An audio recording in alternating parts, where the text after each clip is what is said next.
I did this documentary to show the history of and the lessons that was learned regarding race and how the police officers should treat anyone, how the city has tried to do better, and how the boycott has changed the outcome of where we are now. And also, as 2021 occurred, Cincinnati was put on the map for better, to be a representation of change and how to move forward nationally.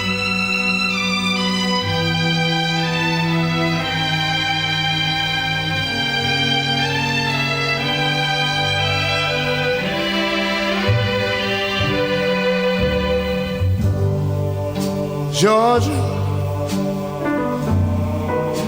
Georgia,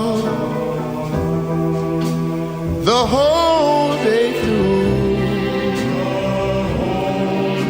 just an old sweet song keeps Georgia on my mind. Georgia,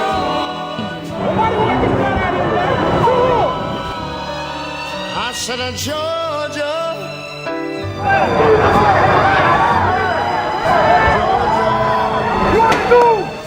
It's on now, bitch! We ready! I just got shot in the back with one of them things with my back turned like they did my friend downtown. They kill us, man. They murder us, man. Through the pines.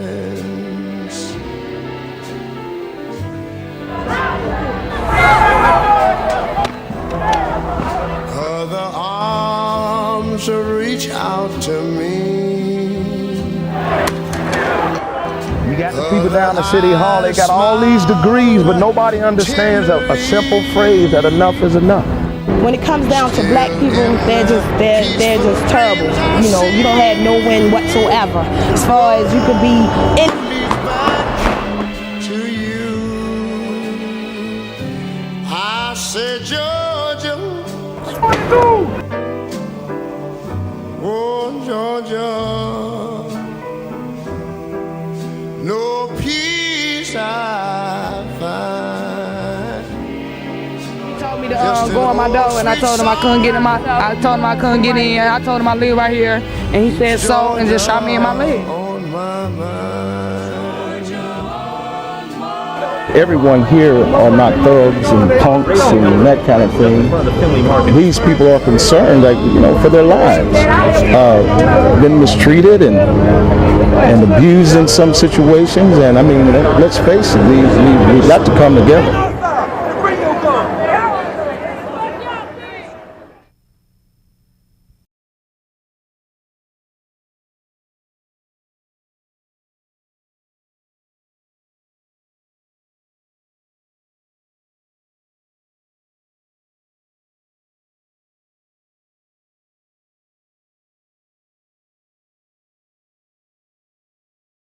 So you was working the day of the riots. How did you feel about that? Really, it was crazy. I was at work. My office was on the 4th floor, so we could see down. And all you could see was just a sea of people just trashing things, throwing over hot dog vendors and throwing bottles and stuff like that, just moving down the street. You know, it was not very really a good sight at all. Some people got hurt, but then violence never begets anything but bad. I guess the thing that does come out of this is that I think Cincinnati is a very forward-thinking city, and they got together a collaborative of people from the community, and I think Cincinnati was probably one of the first cities to tackle the police issue with excessive violence, whether it's a black person or whether it's a white person. But they were one of the first cities, which is good because the community leaders and the business people realized that it was an issue. Did you feel safe at the time that occurred? Because it was April 1st, 2021. 2001, leading up to that week. Yeah, I always think it's bad when somebody dies needlessly, and that was a needless death. I think that a lot of times these police deaths are very, they could be, they don't have to happen. It's ridiculous. Right. But then the police don't have to be so violent, but then some individuals, they don't need to resist. Okay? Maybe resistance is their only way because what their knowledge of the police are, but it's never good to resist. Right. So, do you think it actually helped Cincinnati, or now leading up to, even with Black Lives Matter, even with the what occurred? Yeah, I think it did help because it gave other cities a model. Okay, and I think that because of the death of the guy that the university policeman officer killed, that has strengthened the commitment by the city. Okay, because they've revisited the agreement, the collaborative. Okay, and I think that they probably continue to revisit and visit that agreement so that Cincinnati, well, I'm not going to say handles because nobody handles those things very well, but so that they have the best way to manage those things if and when they occur. Okay. Do you think you said they modeled Cincinnati even last year? Do you think that actually helped you, or also the boycott? What do you think about, did the boycott help?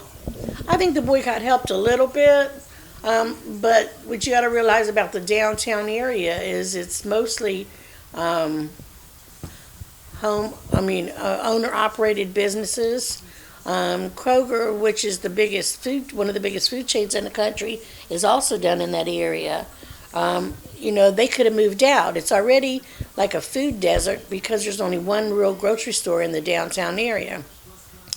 But I think that it helped. It actually spurred on the renovation of the downtown area. The new businesses, the new restaurants, the revamping of the Over the Rhine area. Now it's a nice place to come to go out to dinner on the weekends and have fun. Okay. How did you really feel? Like, were you scared, or was you? Because me being your nephew, I was about to come down there and try to hop on the bus and make sure you get to your car. So. Well, no, I think that by the time it was all over, things had calmed down because I worked late, so I didn't get off work until like 6 o'clock. So by that time, everything had calmed down. Okay. Yeah. Because it started around at 2 o'clock. Like you said, it started around 2 o'clock, basically, and that's when they started to throw bags at the police officer. They also took some guys out of the truck, and and it was just horrendous. It was chaos. It was utter chaos, which I think all of us at work, and my office was a mixed, multifaceted, diverse people, and we all we were just really appalled by what happened. Both aspects. Right. You know what I'm saying? The death of Timothy Thomas, and as well as the reaction by the community. Yeah. So now leading up to 2022, do you think that it's evolved better now that happened in Cincinnati? I think there's still a lot of change that needs to happen. And I'm not even going to say they're isolated instances, but there are still too many instances of police on black crime, police on black issues. And I honestly don't even have a glimpse of what it would look like if we didn't. Right. Okay?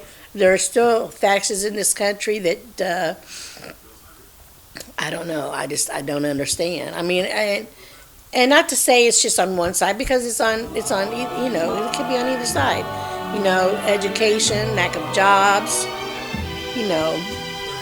But then I work in the social service field, so I do see that there are those that are resistant to work. So I don't know if it's, you say resistant, but there's always a reason that they don't have a job.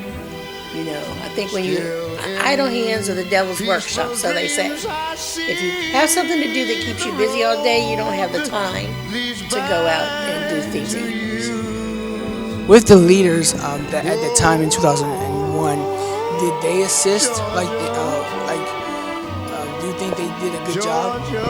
I think that they did. I think that they were not resistant to the fact that they knew something had to happen. Okay, yeah. It's not like, well, saying, oh, well, no, we don't have a problem. They recognized very early on that there was a problem.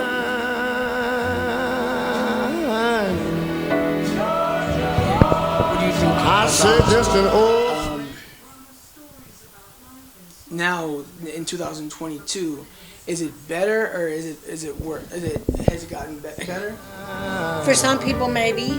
There will be others that say that it hasn't gotten any better. Some will say that it's still the same. You know, I guess it just depends on what lens you're looking